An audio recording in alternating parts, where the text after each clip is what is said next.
Okay, so the screenplay for Alien is known as one of the best screenplays ever written, which is why I was really excited to talk about this screenplay. It literally set the standard of how screenplays should be written because of how it writes so visually and so concisely. And I thought we can maybe go through some of the pages of the screenplay and talk about how it does this. So we have the screenplay here. Um, it was written in the 1970s. I think it was 78. It was written. So the formatting will be slightly different to what modern screenplays might have. So already you can tell it was written on a typewriter. And it wasn't used it wasn't used on a screenwriting format like Final Draft or Faden. It was typed up on a typewriter. But it's just interesting to take note because the way a screenplay is formatted changes over the course of time, doesn't it? So if you were to look at the screenplay Casablanca, for example, it will read very differently to, let's say, A Quiet Place from 2018, the way it's formatted.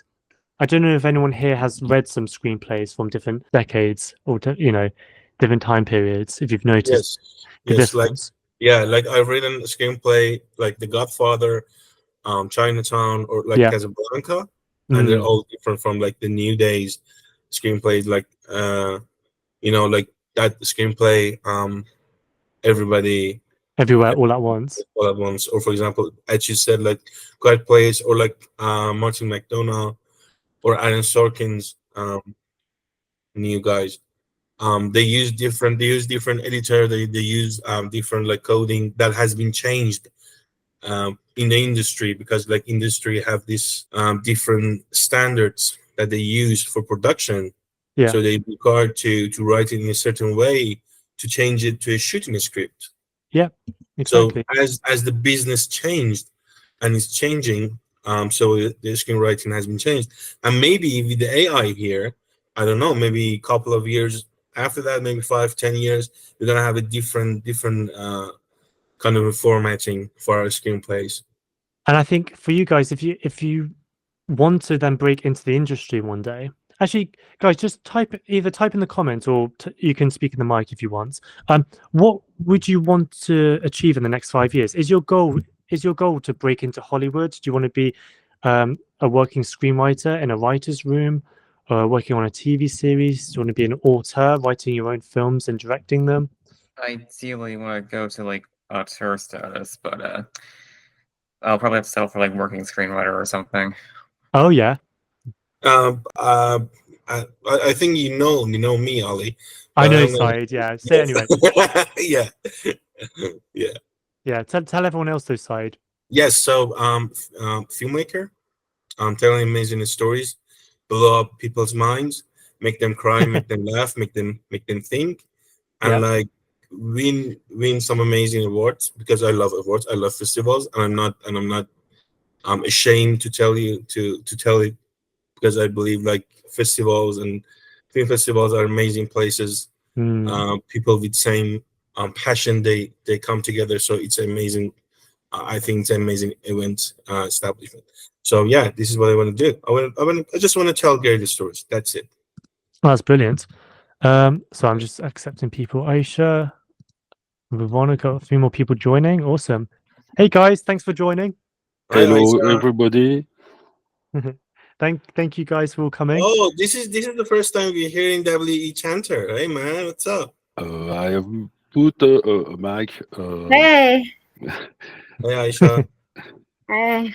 Hello, Aisha, Said, Oliver, Chris, and many other people. Thank you guys for coming. We've just started. We've not even talked about one of the pages yet. We're just doing a quick introduction, just basically saying how the screenplay of Alien is known as one of the best screenplays ever written, which basically set the standards of how screenplays should be written because of how it writes so visually and so concisely. And I thought we can go through some of the pages and look through how it does this. And the screenplay was written in the 70s, so the formatting will be slightly different to what a modern screenplay would be like.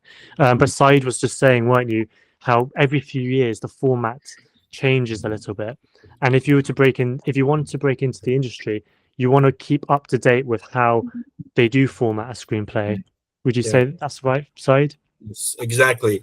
Yeah. As Jordan said, I believe Jordan he has some great quotes. So he says something is something new, something fresh, but in an old familiar way.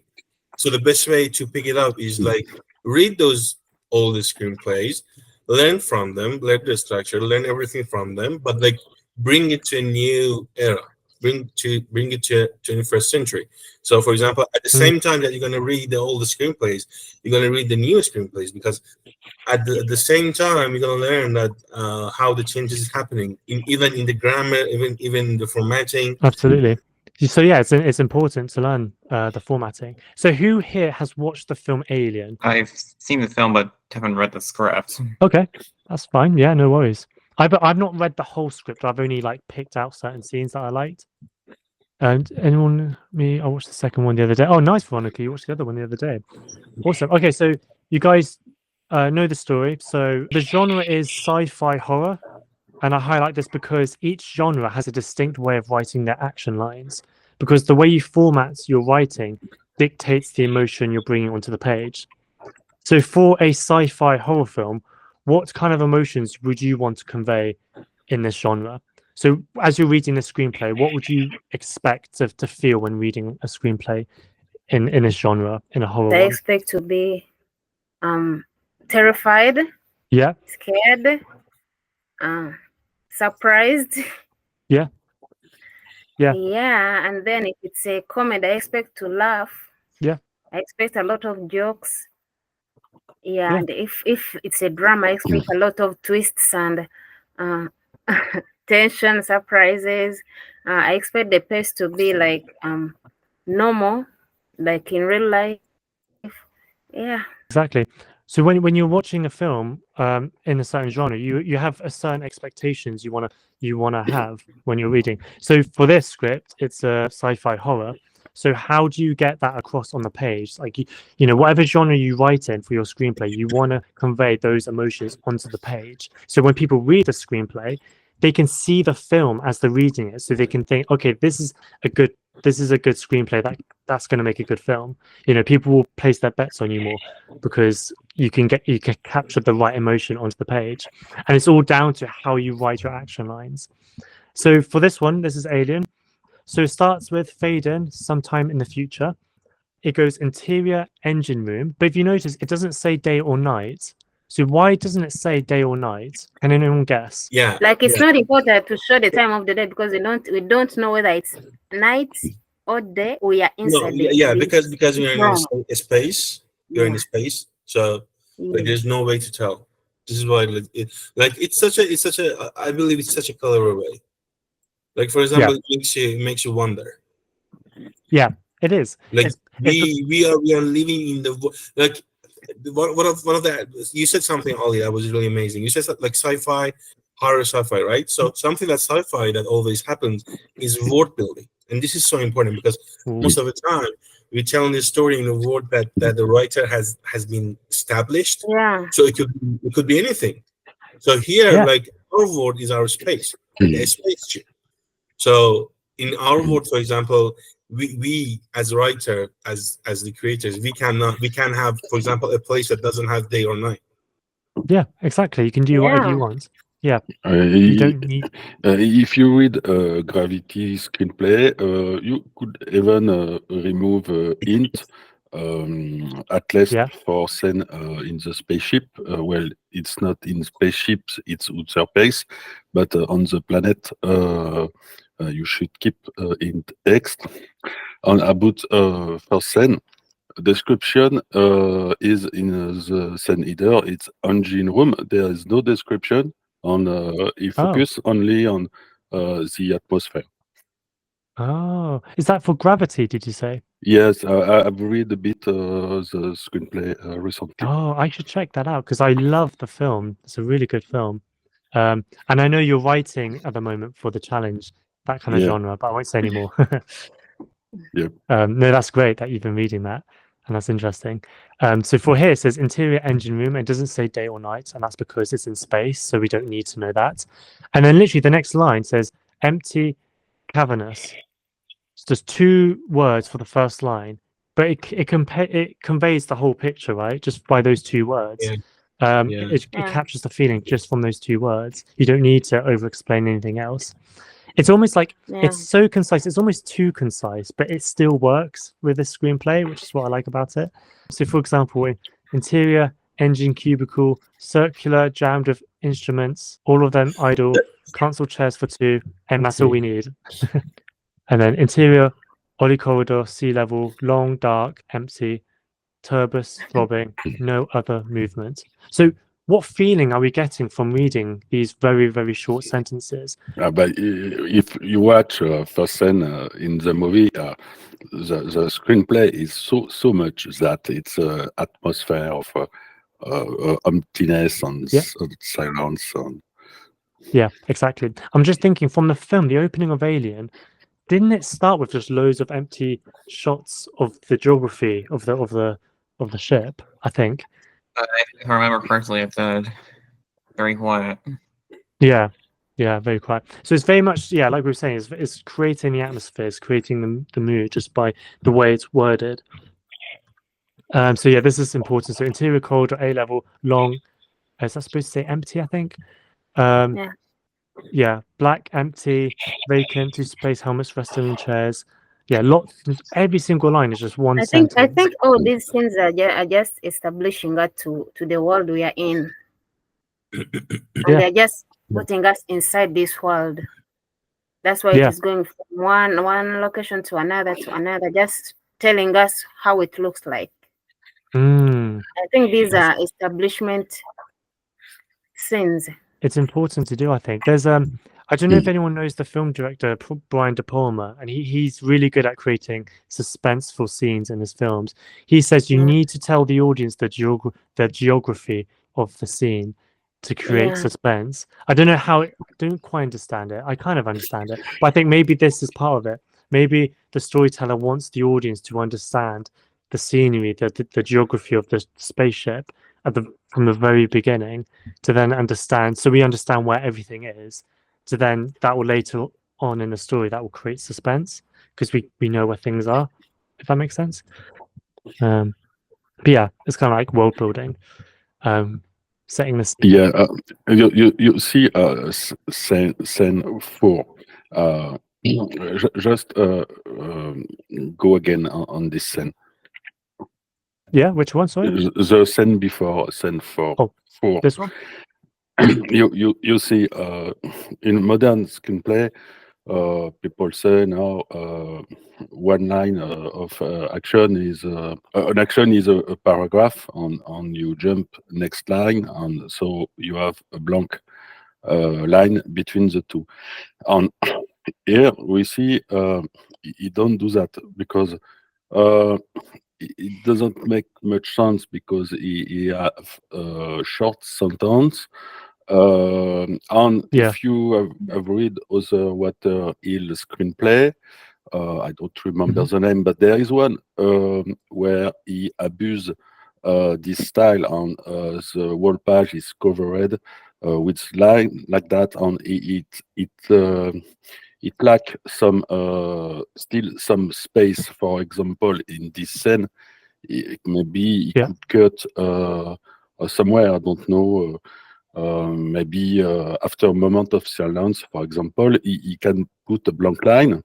So keep his style, but just put still a bit of space on if another script from Walter Hill, he keep his style like that, but he put a blank line between each line, and it doesn't work either. Think about a mixed, but not the full thing, and not blank line everywhere for his style. Right, I see what you mean. I think it's just like this just because it's an old script, but I think the writer has made changes in the current scripts, because now this is an old style. Which you can follow. Yeah, I don't know if I said this when you guys were here, but you can tell it's written on a typewriter and not used like a software. Yes, like it Final is. Draft or anything. That, I think that makes a big difference to the way it's formatted as well. Yes. Okay, so if we go to the next page, so more short sentences, interior corridor to hypersleep vault. When it says hypersleep vault, the word vault even tells part of the story. So it could have just said the word room, but the connotations that the vault has, it says it's. What do you think? What kind of connotations do you think the word vault has? It's closed. It's locked. What else? What other feeling does that give us? It's closed, and not everybody have access to it. Yes, exactly. Yeah. So quite maybe claustrophobic. Yes, and it gives a totally different feeling for it. Exactly, because you could have just written. Because vault can hold like valuable things. Yeah. Yeah, Yeah, like, something. Yeah. Yeah, exactly. Yeah. Because they could just write the word room, but this creates more. It paints the picture better. It's cramped. It's scientific because it's a sci-fi. Vault just sounds more like a sci-fi kind of thing. So this is like this writing is like this, like choosing the right word, because like it just helps you. Like, for example, if you say a room and then you wanna picture the feeling of a vault, you have to describe it, right? Yes. But Yeah, use the word vault, and you just stay away from all that description lines. yeah. So clever. Really good. It's clever. It is. It's really good. Yeah, it is. Yeah, I like that he uses the simplest words to give us a big picture. Exactly. That's perfectly said, Aisha. That's what it is. Just use simple words to give us the best picture. So like it keeps going, like explosion of escaping gas, the lid on a freezer pops open, slowly, groggily, Kane sits up, pale, rubs sleep from his eyes, stands, looks around, stretches, looks at the other freezer compartments, scratches, moves off. Interior galley. Again, galley is very specific. They could have just said lunchroom or dining room, but it didn't help develop the world building. Using galley is kind of doing more world building. Kane plugs in a silex. Does anyone know what a silex is? Kane plugs in a silex. I think that's like maybe like a sci-fi term, maybe. No, actually, I was in that. It's some kind of a, if I'm not mistaken, like it's a machinery that protects from heat and Okay. heat. Yeah. I don't know the other word. I'm sorry. No, that's okay. So Kane plugs in a silex, lights a cigarette, coughs, grinds some coffee beans, runs some water through. Perfect. Perfect, yeah. Why is this perfect? Like this description here telling us, why is that good? Because he put Ken first, but then he don't need to say he lights a cigarette, he cuts. He make in your brain a kind of shortcut. Yeah. Well, I wouldn't imitate him because it's too much recognizable. And it's really for this movie, this kind of atmosphere. But somehow I write a little bit, just only a little bit like that, just make sentence. Yeah. I think it works for this genre though, for this kind of, like you say, in the atmosphere. I think with these very short sentences, he lights a cigarette and then he coughs. So it implies that he took a puff and it's not used. He's not used to it because it's been so long. And then he coughs. But it's conveyed in such a short amount of words, we get the whole picture. And then Kane says, "Rise and shine, Lambert." Now, even though there's no action in between this and the next slug line here, it's implied that these two people can speak to other from these different rooms. So in some way they're connected. Like maybe the doors are open. So rise and shine, Lambert. And then Lambert, what time is it? Kane, what do you care? Does that make sense? So it kind of implies that these rooms are connected and they can talk to each other and then doors are open maybe. It doesn't need to explain that. You can just put two and two together and figure that out. And then Kane says voiceover. So the interesting thing here is that the voiceover is in brackets here, which is in, how do you say, parentheses? Is that what it is? Yes. Yeah, but Yeah. currently they use VO along the the character name. Yeah, Aisha is right. Nowadays we use like a what we call it, economy. Yeah. Yeah, Like for example, we say VO or we say Yeah. um OS. OS, yes, like also Yeah. Yes. off the screen. Like and Yeah. Ollie, Veronica has asked a question if you see on the texts. Oh, do you mind reading out for me? I just can't see it. Oh yeah. So what Veronica asks, so we can assume there's a radio within the rooms, they can hear each other then.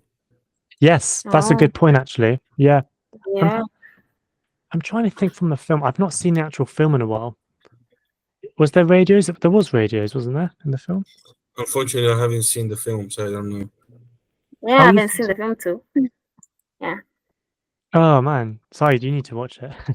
Yeah, I need to watch Yeah, it. we should. We should. Yeah. Yeah, I you was guys should. reading the screenplay, so I didn't have the time to watch it. No, that's fine. That's fine. But you're right though. It's like them talking to each other through different scenes. Like clearly, there's a way for them to talk to each other. So, Okay. yes, kind of self-explanatory. So yeah, I don't know if having a voiceover in brackets here was something they did in the 70s. But now they, like you said, they use VO or OS for offshot or voiceover, which is much better, I think. Another thing is that they don't even use question marks. So Lambert says, "What time is it?" And then Kane says, "What do you care?" See, they've not used question marks here. Why do you think they've done this? Why do you think they've not put question marks here, What even time though it's is it? clearly a question? Maybe writer is trying to dictate how the actor is gonna say their line. So maybe the writer wants, Yeah, like the time. yeah. For example, the writer wants the actor to decide not to tell in a question way, maybe something like that. Yeah, I think Lambert is talking Yeah. to himself. Do you think? Yeah, that's what I think, because he's not asking anyone. He could be like murmuring to himself. Yeah, he could be actually. But surely, even if you're asking yourself a question, would you not put a question mark on the end? It couldn't be a question. He could be just talking to himself. Right. Yeah. I think it's to do with the tone actually, because it's kind of like Yes, tone. Yeah, because the way you say it without a question mark, it can change. So so what I'm trying to say is, I think in a screenplay, you don't always have to put a question mark if they're asking a question, because it helps convey what the tone is for the actors, if that makes sense. And also what Aisha was saying, he could just be talking to himself. A young woman sits up. I don't know if that's a male or female, Lambert. I assume that's a male. I don't know.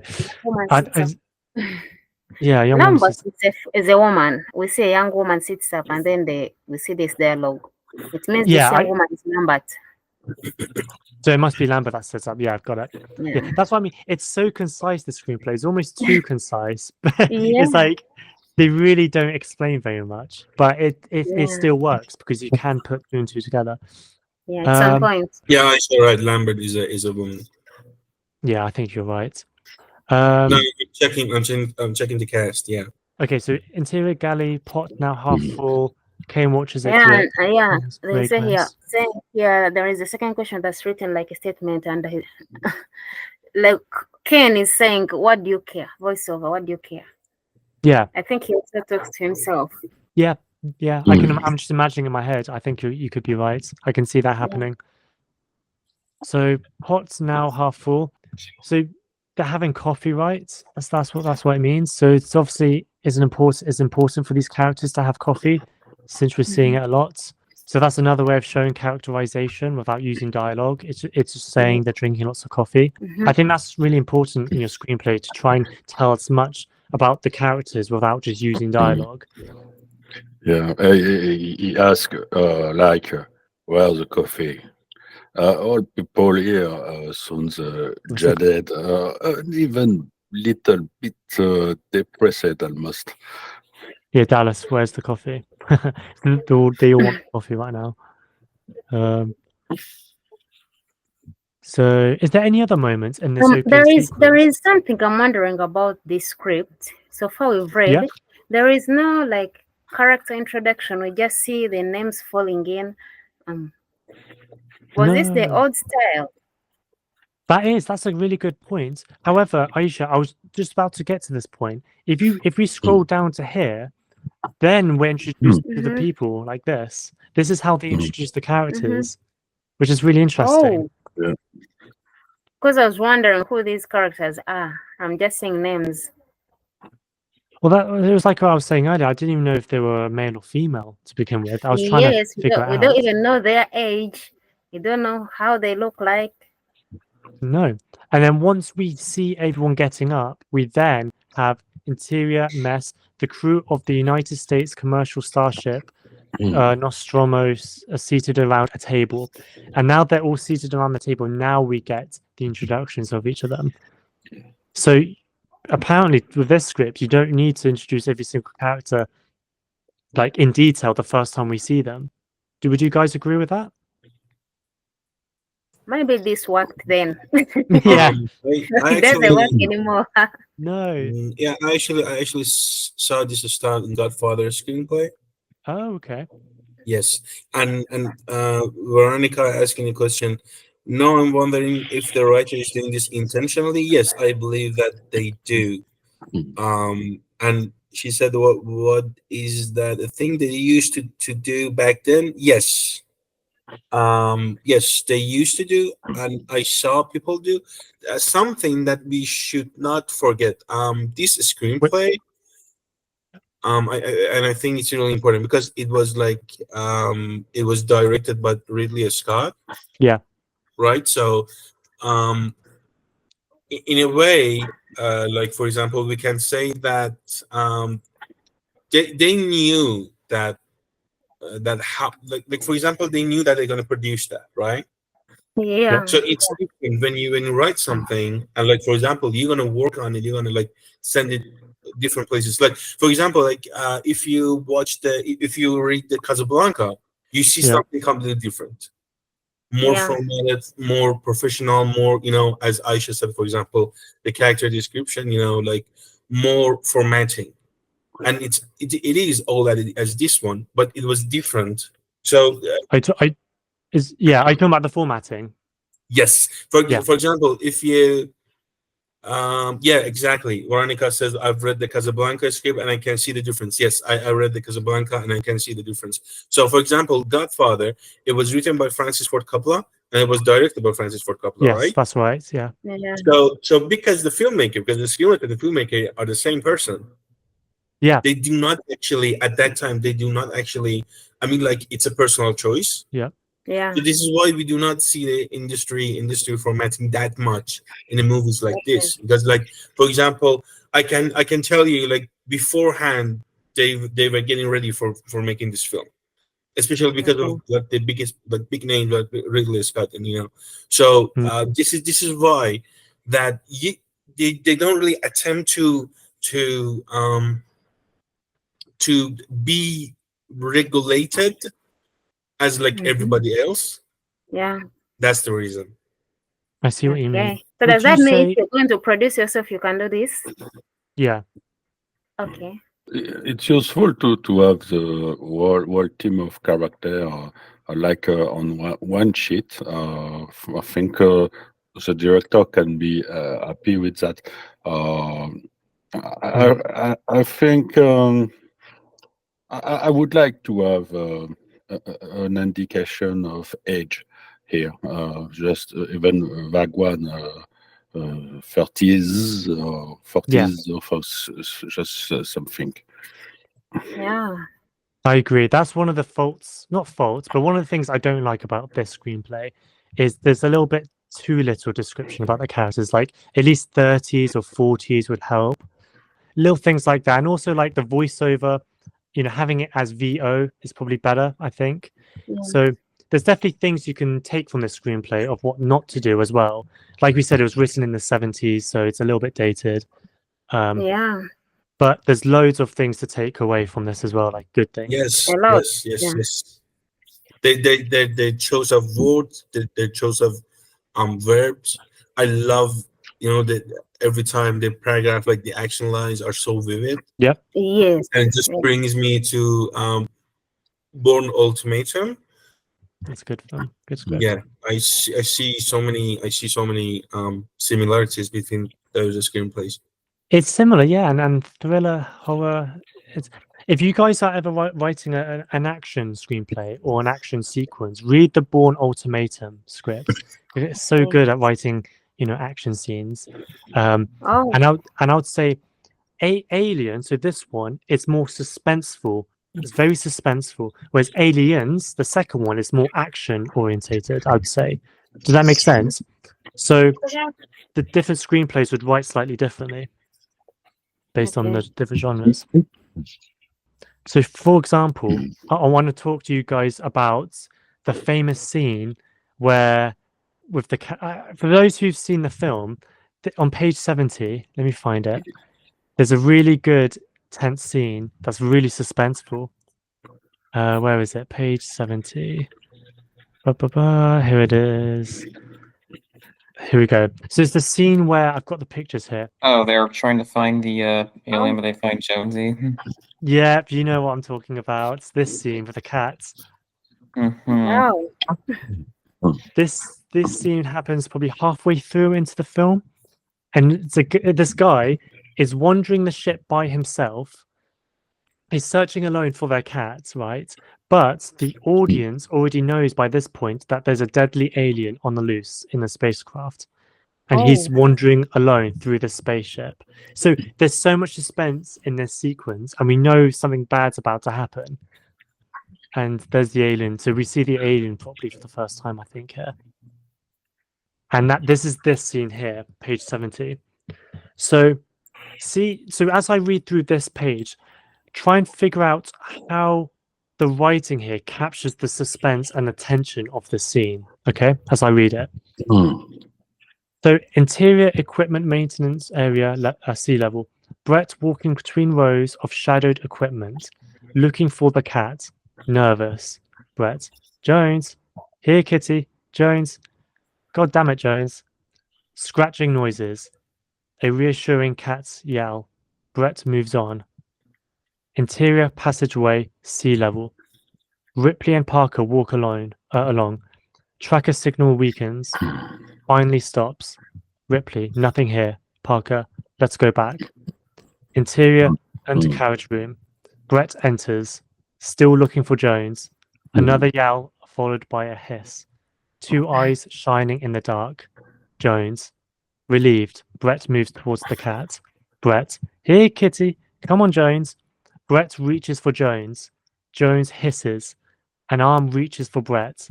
The alien, now 7 feet tall, hanging from the undercarriage strut in reverse position, grabs Brett and swings up into darkness. Brett screams, to no avail. In the doorway, Ripley and Parker, they witness the horror. Wow. So, yeah, what did you guys think of that scene, the way it was written? Yeah, I like the way it's written, but I look at some other detail here. You can see we are at scene 130, 31, 42. Yeah. It's quite fast paced about the scene cut. On next, it's more related to the story. First time I watched the movie, and every time after I watched it, I can't make sense that there is an alien coming out of a stomach, and the alien is something like, I don't know, 10 centimeter, and quickly the alien is big, and there's no explanation. Oh, it be so big after just I don't know, a few hours. I feel it like a kind of plot hole, but maybe I don't know, the alien have eat something in the we say a kind of warehouse where there is food, but we don't see it. And this is the first time we see the alien at this size, and it's the big reveal of how big and scary the alien is, and we don't see it like this until this very moment. So yeah, what else do you guys think about this? The way it's written, does it capture the emotion? Most importantly, does it work? Yeah, I like the pace. It builds up like slowly, like the emotions build up gradually as you read through. Yeah, like you don't have to like to get horrified at the moment, but slowly by slowly it brings you in, and then boom, you're there. The irony is staring out people. Yeah, exactly, so exactly that's what what I I love just said. about this. Yeah.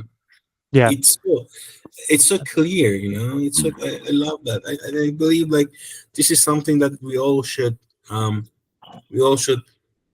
prize for as a screenwriter. Mm. I still don't know how they do this. Like I exactly say this in Amazing Screenwriters. Like I don't have to watch the film. I'm already seeing it. I think this is what really happens. Yeah, this is what really happens with the producers, with the executives, with story. These Hollywood companies. What they do is that when they read the screenplay, like I don't know what happened. It just comes to the mind so easily. What Like you? This is When you read it, Yes, when you read it, it's so easy. It's so like exactly. I see this like in good screenplays. I see this in Aaron Sorkin. I see this in like Martin McDonagh screenplays. I see it everywhere with great I screenwriting. think we should copy that as screenwriters. Like when you're writing a scene, you should prepare your audience or the reader for it.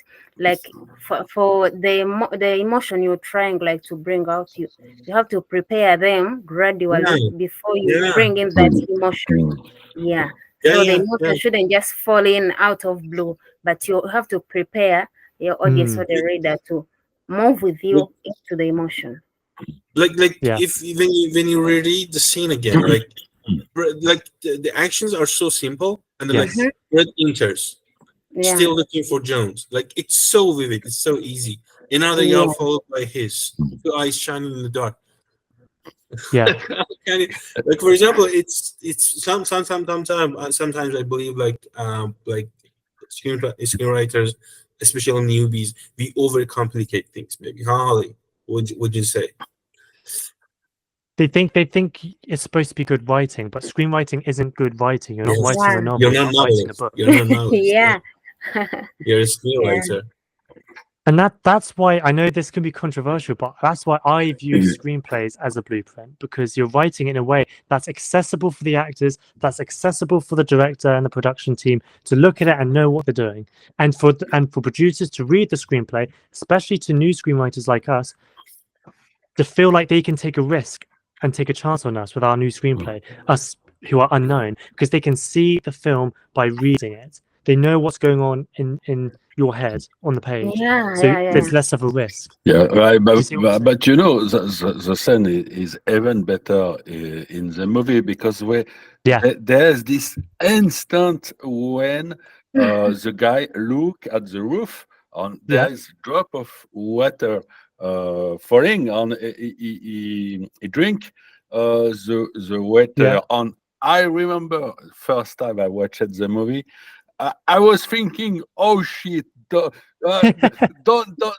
that.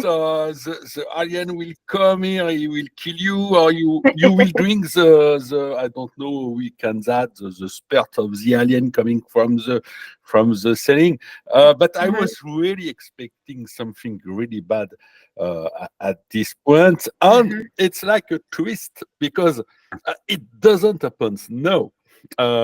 It's twist after twist. It is. No, exactly right. And I knew you were going to mention this because we were saying it earlier. If you watch the film, it's even better than what's on the page here, because the more little things happen. Like it's like a drop of water hits him on the head. He looks up and we think it's going to be it, but it's not. But because the audience is one step ahead of this character, we know about the alien and he doesn't know about the alien. So we're anticipating that he's going to die. And then the director teases with us, plays with us by putting these little things, thinking that's about to happen, but it doesn't happen. And then it does happen. So this screenplay, this page is well written, but the director, Ridley Scott, stretches the suspense out even more in this sequence, doesn't he? And yeah, if you've not seen the film yet, I would highly recommend watching this film because it's even better than the script, I would say.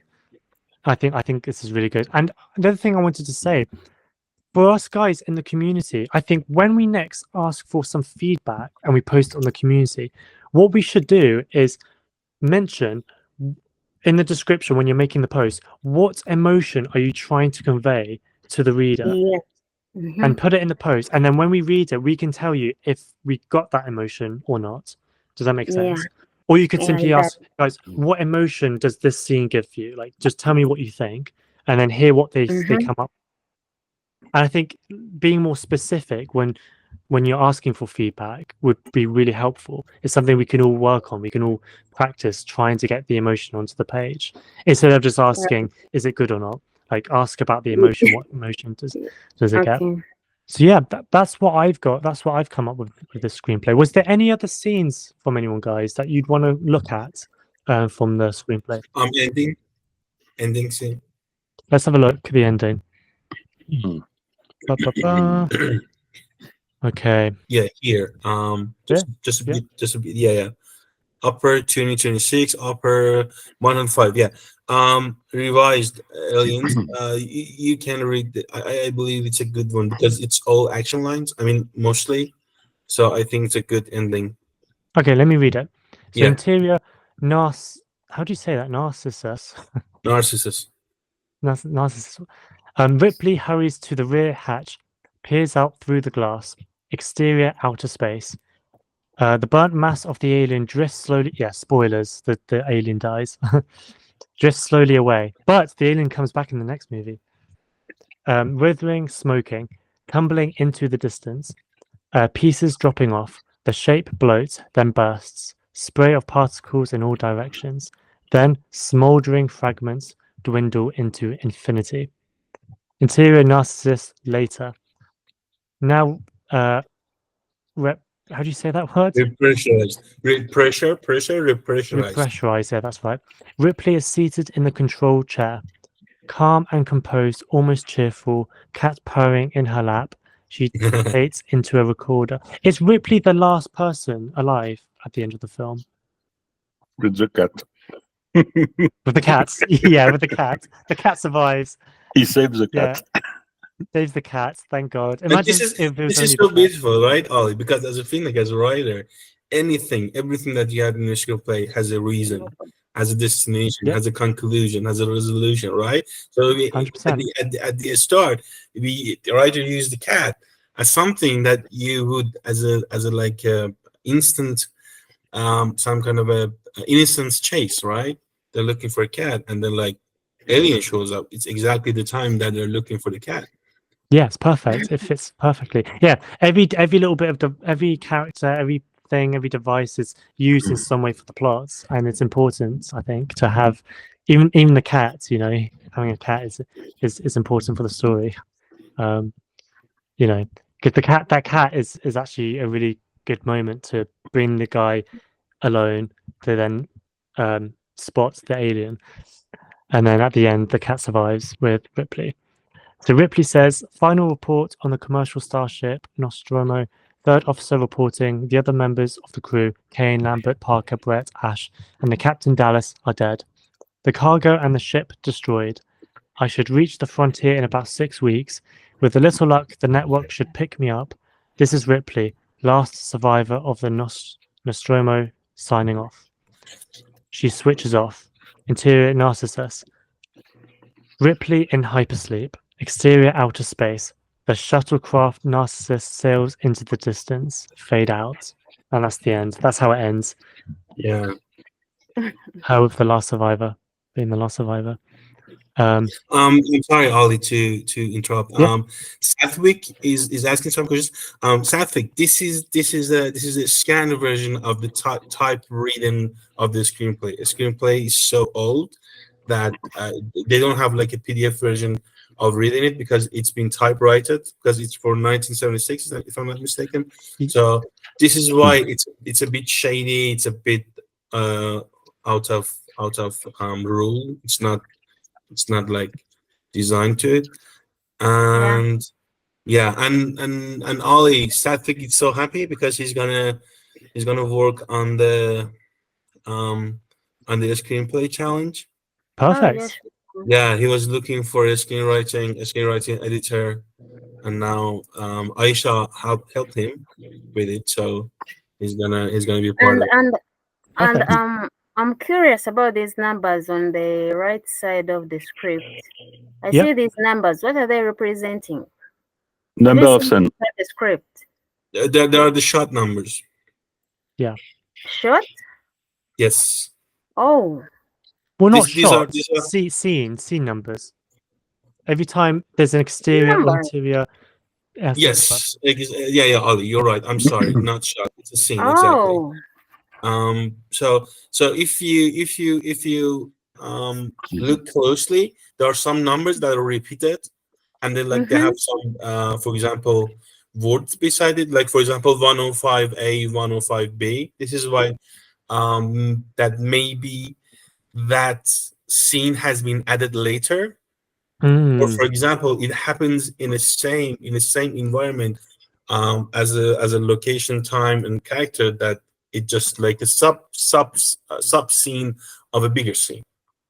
So then they use this for production.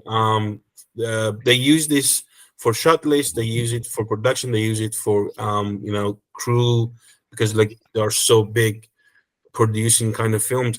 So for example, they needed, yes, Veronica is saying the script breakdown too. Exactly. This is what they use for a script breakdown. This is why many filmmakers, they suggest that we should use not shooting scripts. That we should yeah. I had that in mind, that this is not a no, script. but the problem, Aisha, is that most of the screenplays, we don't have the draft. We have the shooting script. Yeah. That is the reason that it is just a bit different, but doesn't make a difference to us. I mean, like we can still learn what we have to learn, but like you can see the difference between them. Like for example, all these like numbers and everything. Yeah. No, it's a good question to ask, Aisha, because yeah, it can be quite confusing, because when we're writing our screenplay, we don't have these numbers as we're writing No, we it. don't. But yes, we don't. But you do make another version. When you go to shoot the screenplay, to film it, there's a revised version of it with a number with each next to each slug line. Because when you go to film it, it's easy for the producers or whoever is in charge of the script to tick off, okay, we've done 202, we've done 203, we've done 204, we still need to do 2. Like, it's a good way to organize what you've shot and what you haven't shot by numbering them. So yeah, that's why they do it. Yeah.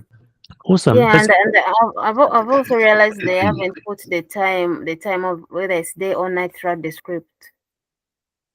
The what? I think then they didn't care about the time, like whether it's morning, day, or night, because I haven't they seen don't. anywhere throughout the script. No, and I think it's because we reckon it's because it's set in space. It doesn't really matter. Oh yeah. They're in the middle of the space. They're inside the spaceship, so they don't have really time like what we have. Oh yeah. Like they have. This is like the levels. Like of course that location, but the way that it had been worded, like the C level, the D level, the A level. Absolutely. Right. Yeah. I was confused at first as well. When I first read it, I was thinking, "Where's the?" But then I was like, "Oh wait, it's in space. You don't have day and night in space." Yeah. Does anyone else have any questions about the screenplay? When we were looking through it, was there anything that you're confused with or wanted to say that was good about it? Ollie, Satvik has some questions. Oh yeah, just go for it. Yeah. We should tell him about different screenwriting tools, screenwriting editors. Oh yeah. Yeah, we should talk a bit about that, because like he's so worried about the, for example, the numbers, the formatting, and everything. Satvik, there are softwares, there are screenwriting editor softwares that you shouldn't be worried about any of those. Do you have a computer? Can you talk about that a bit about it? That Satvik would be more informed about it. Yeah, so are we talking about the software you use to type up your screenplay? Yes. No, he's like, he's a bit concerned, like how can he do do all the regulations, do all the formatting. Just Yeah. like for example, fading is a screenwriting software that you can use. If you have Ollie, is it free? Yep. I think fading is not free. I think it would be better Aisha, to do use you know any a free software full first, free like editing Cellbits. softwares? Aisha. You Aisha, you told me about something. You said that it was all free. Writer Solo. he Yeah, Writer he Solo. put a stamp on the page. Just write use Writer Solo. It do the same almost. Yeah, I It's recommend Writer free. Solo, and it's Which quite one? and free. Which one? And it has a lot of features. I think it's Aisha, easier to can you use. tell me? No, tell me the name of the software. It's Writer Solo. Let me just write it down. Right. Writer thank you. Solo. I can understand And you. you can download the version you install on your computer, because there are two versions. One, you save your screenplay on cloud. I don't recommend that. Yeah. It could cause you some problem, and you are not in control of what you do. So choose the install version, and then when you save, you save the screenplay on your computer, and you can save it on Yeah. hard Even drive on your or drive. something like that. Mm. I use that. Okay. Thank you, Debbie, Chanta, and Aisha. Safik, as you can see, I have put the link on the message. You can check it out, Oh, and thanks. it's Thanks, a screenwriting software. You don't have to worry about anything. You don't have to worry about the numbers, the formatting, anything. Just Yeah, write and the down. fonts. Yeah, what you want. Now we have passed the time. Me myself, I use Final Draft, and I find it amazing because it had so many tools, it had so many options. Ollie, what do you use? I use Final Draft, but you have to pay for it. So it's a bit expensive. Not me. But when I first started, I used Fade In, but I used it when there was a free version of it, Yeah. and I didn't know if there was still a free version.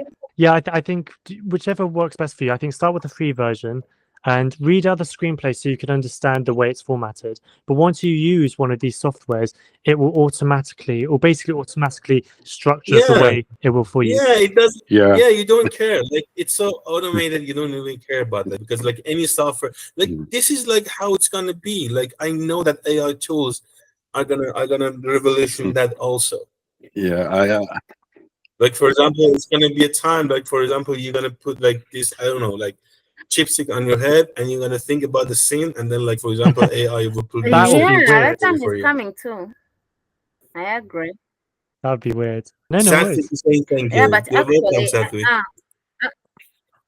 actually, what he has to be like worried about is to know, like when you're writing, you know what you're writing. If you're like when you're writing, it's a scene heading, you must know it's a scene heading, and you click on that feature of scene heading. Because if you don't, it will format it as an action, and then at the end of the day, your script could look all messy. Yeah. So you just have to know where to put what, where. Absolutely. Yeah. And a good way to learn is by reading other screenplays, I think. Exactly. If you have a favorite film, just type in the name of that film, screenplay, onto Yeah. Google. You should be able to find it online. Wow. You can find a lot of screenplays online for free to read. I didn't know how to find them. Yeah, Thank you. if I'm on Google, someone give me a screenplay. A film. What's your favorite film? Someone Let's shouts go a for the film. Banshee Right, of Inisherin. The Banshee. Okay, of insurance script. So type in that and then the script, and then it'll just come up here. Script Slug is a good website. It'll just give you Ollie, the. I have a post on the school. I tried to list all the screenplays download places into one place. Do you remember that? Oh, did you make a post side? I can't remember. Did Yeah, I made a post listing all the sources for screenplays. Yeah. Perfect. We'll have to find that and then pin it back up so people can see. Or make a new post. Yeah, sure. Yeah. No, this is brilliant. So there's also good screenwriting books that you can get. Gives you great tips. Yeah, Veronica, that's a great point. Using books. Yeah, it's only to script writing. Yeah, Josh, we're all at different levels. Some of us are very new. Some of us have been doing it for a few years. I want to get back into it and get into making films. Yeah, exactly. Yeah, I would say a good way to get started when you first join the community is to give the 30-day screenwriting challenge a go, just to get the ball rolling. Even if it's not very good, don't worry. Like, just give it a go. It's good fun. We're not too serious in this community. We're just here to encourage each other, learn, push each other. But yeah, thank you, Said, for sending the link. Yeah. Guys, this is the link. Screenplays and where to find them. I love that film, Fantastic Beasts and Where to Find Them. So you go to this post, and I have tried to list all the sources for downloading free screenplays. You can go to these places and like download anything that you guys love. You can use them. Yeah, that's perfect. Yeah, that's a perfect post, Said. Yeah. So people click on this post. There's links to different websites that you can use to read screenplays. Script Lab, Script Slug, Studio Binder. That's a good one. So yeah, lots of good resources that you can use. Yeah, use the internet to your advantage. You can learn so much on that. Yeah. Yeah. No, thank you, Veronica, for saying that. I'm really, this is a really good community, but it's all thanks to you guys. We're all helping shape what this community becomes. Thank you. But yeah, thank you guys for coming. I'm going to have to end the call in the next few minutes. The next call, though, I would love to do A Quiet Place. Look at the screenplay for A Quiet Place. That would be a good one. Yeah, that would be awesome. Yes, it's an awesome one. I love it. And then after that, what genre would you like to look at? What's the next? Because I was thinking maybe we can do like a really bad screenplay and look at what not to do. That could be a fun one. Yeah, what do you in guys that think? case. Yeah, I guess we could try looking at what not to do. Like, say, dare I say it, Morbius or Madam Web? Yeah, that's. Yeah. Yeah, I'll make a post. Disaster one. That's a disaster one.